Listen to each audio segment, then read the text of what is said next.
Here's how to unpublish or hide a Facebook page. Now here you can see I have my iPhone as well as my Android. I'll walk you through the exact steps to unpublish or hide that page, or if you're on a computer, I'll walk you through that as well.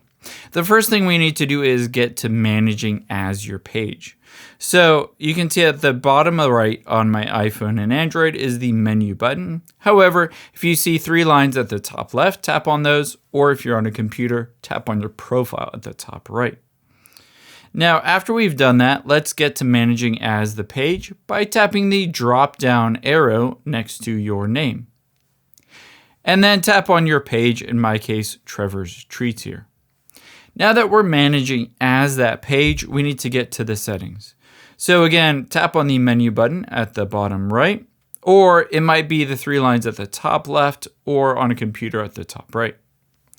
From here, scroll down and tap on Settings and Privacy, and then tap on Settings at the top.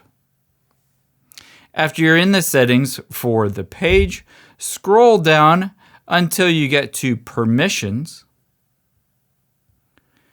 And then on here you can see, or rather not permissions, your activity, access, and control. From here you can see Unpublished Page, of course deactivate or delete. But if you choose Unpublished Page, it says only you and the people that manage the page will be able to see it. You can publish it again at any time. So just tap on Unpublished Page and hit Continue. And it says, are you sure you want to unpublish it? Just tap Confirm. And then it won't be deleted. You'll be able to see it, but no one else will be able to see it until you publish it again. I hope this helps. If you enjoyed this video, check out the video over to my right. I think you'll really like that one too. And thanks for watching.